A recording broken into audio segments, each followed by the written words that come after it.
우리 비상시국에 치러진 총선이 마무리되었습니다. 이 13일간이라는 짧은 선거 기간 동안 각 후보자들은 유권자들 앞에 고개를 조아렸죠. 아마 이마에서 피가 나도록 납작 엎드렸습니다. 유권자들의 편의와 유익을 위해서라면 간이나 쓸개조차 다 내어줄 것처럼 공약을 내걸었습니다. 마지막까지 끝까지 유권자들과 함께 하겠다라고 다짐했습니다. 국가와 국민을 위해서 멸사봉공하겠다라는 다짐도 했습니다. 그러나 이제 막 선거가 끝난 즈음 어떻습니까? 우리는 세속적인 의미의 저들의 부활을 걱정하고 있지는 않으십니까? 나는 죽었습니다 라고 했던 자들이 이제 난 살았다 라고 하면서 저들만의 세상으로 훌훌 떠나버리는 것이죠.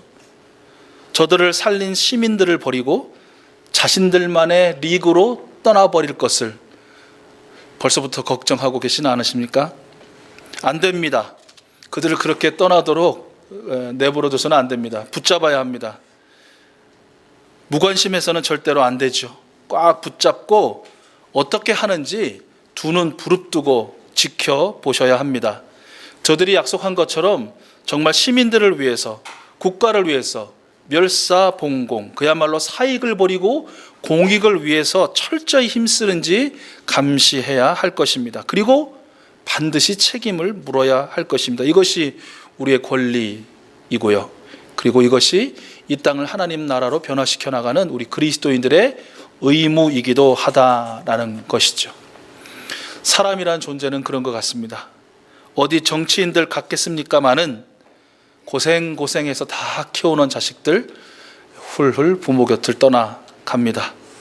그렇게 좋다고 사랑한다 해놓고 이제 와서 다른 좋아하는 이성이 생겼다고 떠나버리는 자들도 있었습니다. 둘도 없는 친구 사이라고 하더니 돈 앞에서 그렇게 나를 배신하는 사람들도 한둘이 아니지 않습니까? 물론 부모에게 최선을 다해 효도를 다하는 자녀 많습니다. 도리와 사랑에 충실한 부부도 많습니다. 제 목숨까지 내놓을 정도로 신실한 친구도 많이 있죠. 그러나 원치 않는 순간 내가 그 곁을 떠날 수도 있고 그를 내가 떠나보낼 수도 있다라는 것이죠. 그런 존재가 바로 우리가 아닌가라는 것입니다. 그런데 여러분, 여기 우리가 떠나보낼 수도 없고 또 결코 우리를 한시도 떠나지 않는 분이 계시죠. 곁에 계시는데도 불구하고 나를 떠났어, 나를 버렸어 라고 아무리 그렇게 발버둥 쳐도 원망하고 비난해도 우리를 떠나지 않으시고 오늘도 여전히 우리 가운데 들어서시는 분이 계십니다. 누구십니까? 바로 우리 구주 예수 그리스도이십니다. 그분의 별칭인 임마누엘, 뜻 그대로 예수 그리스도는 지금 우리와 함께 계십니다. 오늘 본문 말씀 19절 말씀을 보시면 부활하신 바로 그날 제자들은 유대 사람들이 무서워서 문을 모두 닫고 걸어 잠그고 있었죠. 그런데 바로 그때 부활하신 예수님께서 그들 가운데로 들어서셨습니다. 오늘 여러분 다른 건 다 모르겠는데 그들 가운데로 들어서신 예수님, 오늘 설교 제목이기도 한데요. 이 문장은, 이 짧은 문장을 꼭 기억하셨으면 좋겠습니다. 되뇌이셨으면 좋겠고 또 묵상했으면 좋겠고 이번 한 주간의 그 붙들 말씀으로 여러분 꼭 기억하셨으면 좋겠는데요. 모두가 두려워서 문을 닫고 걸어 잠근 바로 그 자리에 예수님께서 그들 가운데로 들어서셨습니다. 일주일이 지난 후에도 똑같은 일이 벌어졌죠. 26절 말씀을 보시면 도마도 함께 있었던 그날도 역시 제자들은 문을 걸어 잠그고 있었습니다. 그런데 그때도 부활하신 예수님께서 그들 가운데로 들어서셨습니다. 사랑하는 여러분, 그때뿐 아니라 바로 이 시간, 이 자리에도, 여러분이 계신 바로 그 자리에도 우리 구주 예수 그리스도님께서 여러분 가운데로 들어오신 줄로 믿습니다.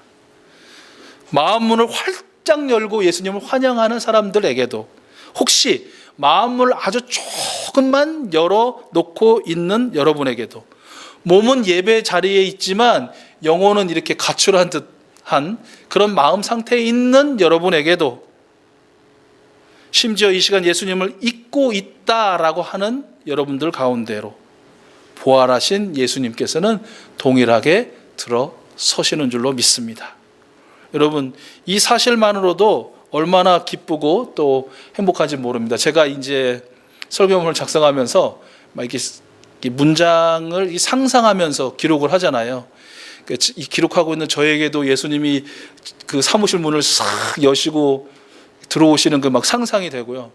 이 예배당에 지금 와 계신 우리 장로님이나 우리 권사님들, 우리 성도님들 계신 그 댁에도 예수님이 싹 들어서시는 것이 막 상상이 되고, 또 병원에 계신 분들도 그렇고 지방에 계신 분들도 그렇고 계신 그곳에 예수님이 싹 들어서시는 게 상상이 되니까, 야, 이 찬송이 제가 그냥 저절로 이렇게 치면서 탁 터져 나오더라고요. 이게 만유의 주제라는 그런 찬송. 만유의 주제 존귀하신 예수, 사람이 되신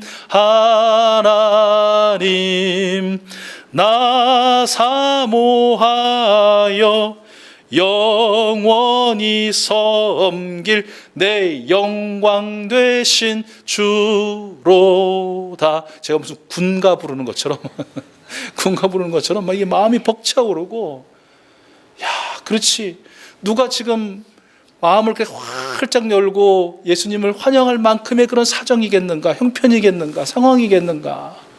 다들 열어도 조금밖에, 어떤 분은 굳게 닫히고, 또 문이 있는지 없는지 그냥 어디 동굴 속 깊이 이 갇힌 듯한 느낌 가운데 계시는 그런 상황인데도 불구하고, 그런 상황에도 우리 부활하신 예수님께서 그들 가운데로 들어서신다, 이렇게 생각하니까 너무 벅차오르는 거예요. 아마 여러분도 이 말씀 들으면서 같은 그런 뭐랄까요, 느낌을 받으실 것 같은데, 여러분, 부활하신 예수님이 지금 이 시간에도, 그리고 앞으로도 여러분이 어디에 계시든 무엇을 하시든지 간에 여러분 곁으로 들어서시는 예수님인 줄로 믿습니다. 여러분 곁에 서시고, 여러분 안에 들어오시고, 여러분과 함께 서시는 우리 예수님이 계시는 줄로 믿습니다. 우리 가운데로, 그들 가운데로 들어서신 부활하신 예수님께서 말씀하셨죠. 가장 첫 번째 하신 말씀, 샬롬입니다. 샬롬. 너희에게 평화가 있기를.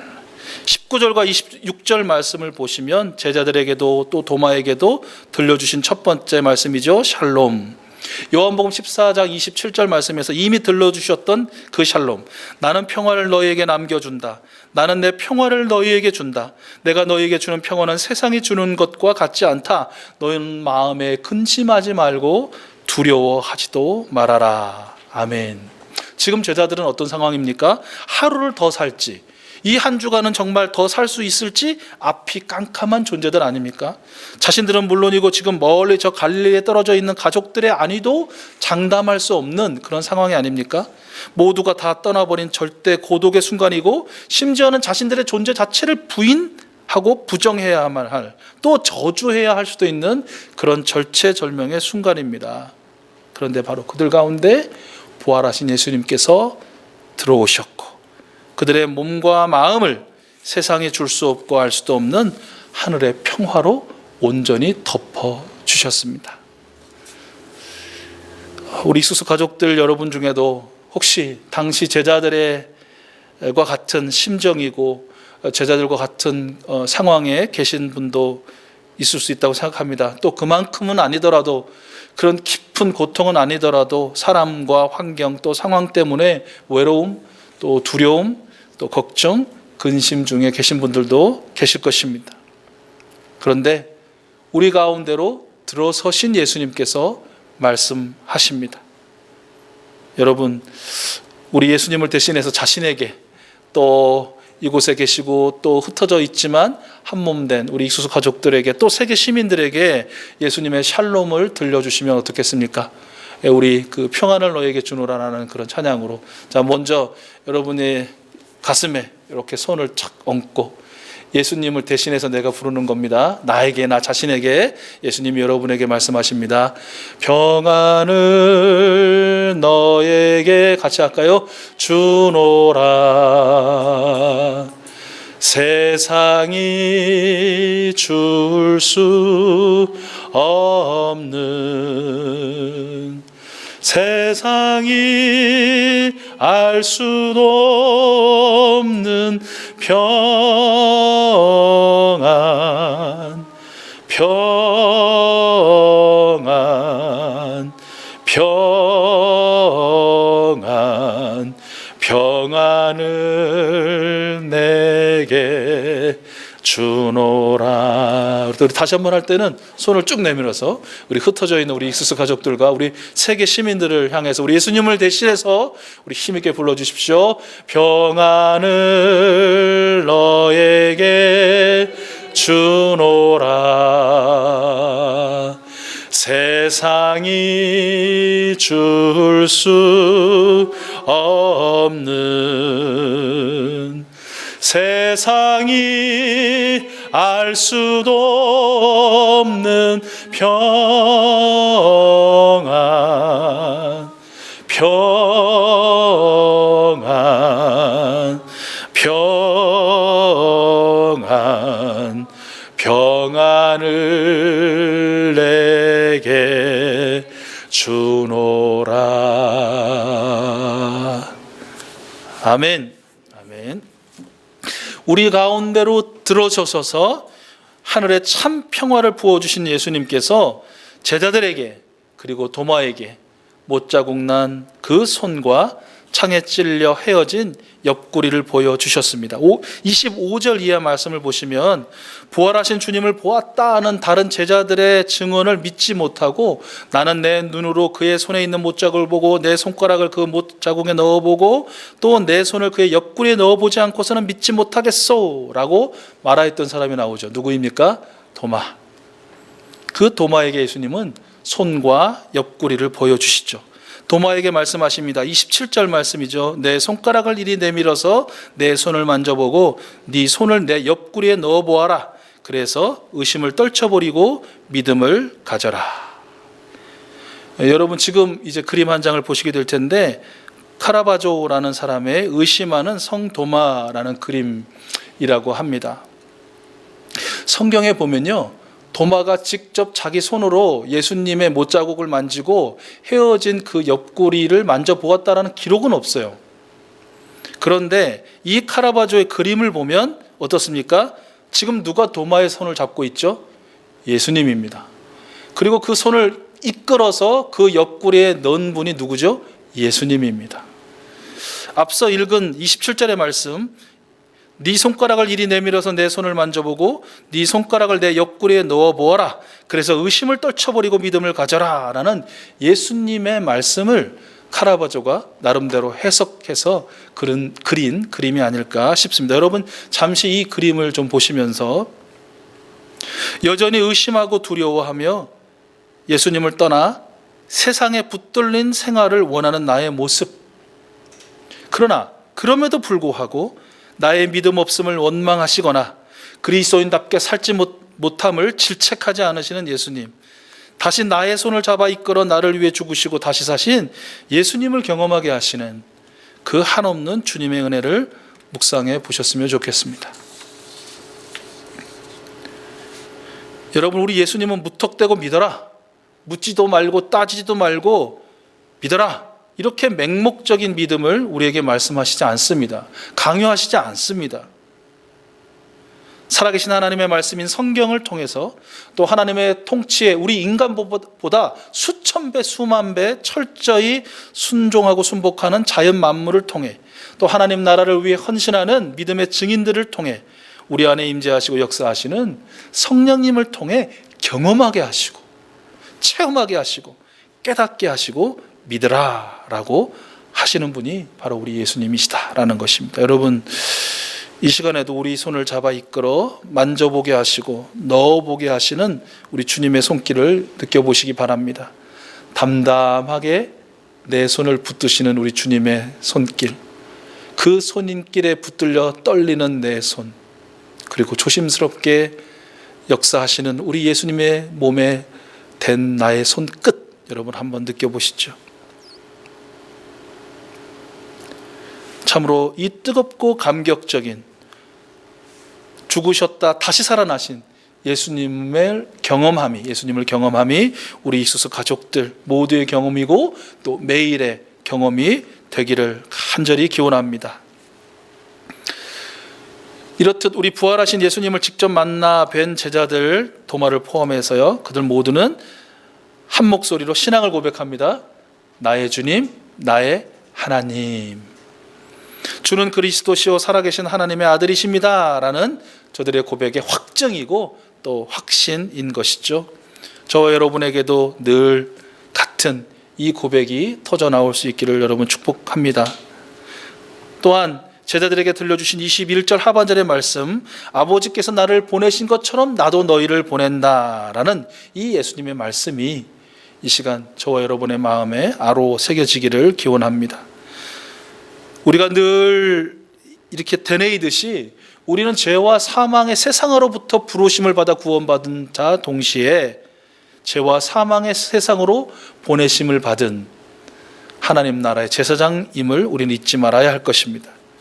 예수 그리스도의 십자가의 죽으심과 다시 사심으로 죄와 사망으로부터 구원을 받았으니 이제 살아계신 예수님과 함께 성령님의 인도하심 따라 생명이 우리와 같은 구원에 이르도록 역할을 감당하는 사명이 바로 저와 여러분의 숨 가운데 생 가운데 있음을 잊지 말아야 할 것입니다. 다시 기억해야 할 것입니다. 여러분, 지난 한 주간 이제 부활절 첫 주간을 보내시면서 이제 부활 예배 제가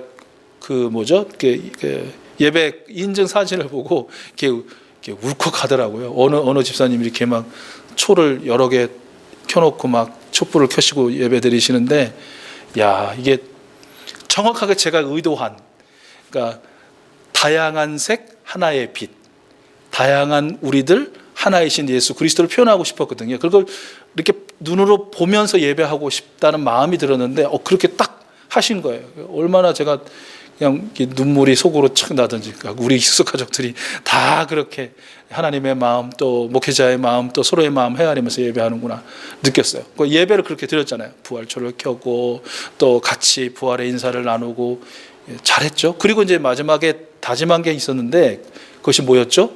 지난 한 주간 동안 작은 예수님의 그 부활의 은혜를, 기쁨을 나눌 선물을 준비해서 전달해 주자 하신 분 한번 손 한번 들어보세요. 제가 이제 화면에 계시니 손을 든지 안 든지 제가 알 수는 없지만 아마 하신 분도 계시고 또 못 하신 분도 계실 텐데, 하셨다면 아주 잘하셨습니다. 아주 잘하셨습니다. 혹시나 또 못 하셨다면 이번 주간에 하시면 됩니다. 여러분 꼭 하셨으면 좋겠고요. 부활주일 두 번째 주간을 우리가 보내게 될 텐데, 이 주간에는 의심 많은 도마요, 믿지 못하는 도마요, 그리고 혼자 믿는 믿음이 최고의 믿음인 줄 알고 있는 도마와 같은 그 사람이 누구인지 우리 성령님께 한번 여쭤보시고요. 그를 찾아가는 미션입니다. 부활절 두 번째 주간에 우리에게 말씀을 주신 우리 주님께서 우리에게 주신 미션이라고 생각하시고 여러분 한번 그렇게 실천해 주셨으면 좋겠습니다. 물론 직접적인 만남이 여전히 조심스러운 그런 시기임에는 분명합니다만은 할 수만 있다면 개인 위생을 철저히 하시고 그렇게 뵈도 좋을 것 같습니다. 직접 못 뵌다면 온라인 상으로도 좋을 것 같고요. 여러분 늘 기도하고 챙기는 분 중에, 여러분 마음을 쓰고 있는 분 중에 꼭 도마 같은데 이런 사람 아마 한 분쯤은 다 계실 겁니다. 그분을 좀 찾아가 주시라는 것입니다. 우리 가운데 문을 꼭 나를 기다리는 사람 말고요. 나를 기다리는 사람도 물론이지만 기다리지 않고 문을 꼭꼭 닫아둔 사람도 그들 가운데로 들어가시는 예수님처럼 한번 그들을 찾아주시고 살아계신 예수님의 은혜와 축복을 나눠주시기를 바라는 것입니다. 바로 이러한 모습이 오늘 사실 요한복음 20장이 이제 요한복음의 마무리 아닙니까? 21장은 이제 부록 같은 것인데 이제 마무리하면서 참 많은 일들과 예수님의 사역들이 있지만 다 기록 못하고 이 정도 기록한 것은 여러분들이 예수님을 믿고 예수님으로 말미암아 구원을 받고 영원한 생명을 얻기 위함이다 라고 요한복음을 마무리한 이 사도 요한의 뒤를 이어서 성경을 이어 쓰는 것이다. 요한복음 22장, 23장, 24장 쓰는 게 무엇이냐? 바로 여러분이 도마와 같은 사람들을 찾아가서 그들에게 예수 그리스도의 부활을 전하고 또 사랑의 어떠함을 나눔을 통해서 그들로 하여금 예수는 그리스도시고 그 예수 그리스도를 마음에 모시어 들어서 영원한 생명을 얻게 하는 것, 바로 그것이 오늘도 이어지고 내일도 이어지게 될 것이다 라는 것의 증거라는 것이죠. 그 증거의 증인들이 바로 우리 이수수 가족들이 되었으면 좋겠다라는 것입니다. 여러분, 오늘 말씀을 정리하겠습니다. 부활하신 예수 그리스도께서 바로 오늘도 지금 우리 가운데로 들어서십니다. 부활하신 예수 그리스도께서 전염병으로 인한 근심과 걱정 중에 있는 우리에게 샬롬, 하늘의 완전한 평화를 부어주십니다. 부활하신 예수 그리스도께서 우리에게 당신이 살아 역사하심을 이 한 주간도 반드시 경험하게 하십니다. 이 은혜를 받아 누리는 우리 이수수 가족들은 오늘의 도마라고 생각되는 그 한 생명을 찾아 샬롬을 전하고 축복하시기를 바랍니다. 초대교회는요, 부활절 이후에 성령 강림절 그 전 50일 동안 기쁨의 50일이라는 그런 절기를 지켰다고 합니다. 부활의 완전한 기쁨 속에서 승리를 축하하고 축복하며 보냈다는 것인데요, 영남신학대 교수로 계시는 김명실 교수는 이렇게 말했어요. 부활절은 단 하루에 박제된 것 같은 단절된 절기가 아니다. 성령 강림절까지 50일 동안 이어지는 선 같은 절기다라고 표현하더라고요. 이 기간 동안 기독교인들은 예수 그리스도의 부활을 기뻐하고 이웃과 쉬지 않고 나눠야 한다. 나눔을 통해서 더 큰 기쁨을 나누는 우리가 체험할 수 있기 때문이다 라고 말했습니다. 동의합니다. 전적으로 동의합니다. 우리나라를 비롯해서 전 세계가 우리 주 예수 그리스도의 부활의 기쁨과 축복을 필요한 때입니다. 어느 때보다도. 제가 그렇게 생각했는데요, 2020년 첫 번째 예배 때 기억하십니까? 2000년 첫 예배 드릴 때 뭐 대단한 일이 벌어질 것 같다고 Y2K라고 해가지고 뭐 엄청난 대격변이 일어날 것 같은데 아무 일도 안 일어났다. 99년 마지막 주일과 2000년 첫 주일은 같았다. 2020년이 되면 뭔가 대단한 일이 벌어질 것 같았는데 2019년 마지막 주일과 2020년 첫 번째 주일은 같았다. 2020년도 별일 없을 것 같다. 별일이 생기네요. 그것도 너무너무 힘들고, 우리만 힘든 게 아니라, 이 나라만 힘든 게 아니라 전 세계 살아있는 모든 생명들이 너무너무 힘든 그런 어려움이 우리에게 다가왔습니다. 이것을 통해서 우리가 더 무엇을 깨닫습니까? 우리는 한 생명의 존재, 한 사회로서의 존재, 한 국가로서의 존재가 아니라 모두 함께 연결된 한 몸이구나, 하나이구나. 너 살고 나 죽거나 나 살고 너 죽을 수 있는 그런 존재가 아니구나. 살면 다 같이 살고 죽으면 다 같이 죽을 수밖에 없는 것이 바로 우리구나 라는 것을 깨닫지 않습니까? 그리고 그렇기에 우리 모두에게 필요한 것은 부활하신 예수 그리스도의 은혜요, 사랑이요, 또 축복이라는 것을 우리가 깨닫습니다.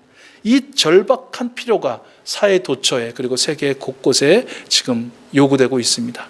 바로 이때에 지금도 끊임없이 간절히 중보하고 계신 우리 이수수 가족들의 중보, 그리고 예수님과 함께 늘 내미시는 그 작은 축복의 손길들을 통해서 그들에게 전해지고 그들이 예수님을 알게 되고 예수님을 영접하게 되고 또 다시 살아나는 귀한 은혜가 풍성하게 경험되어질 줄 믿고요. 바로 그 축복의 주인공들이 우리 이수수 가족들이 될 수 있기를 축복합니다.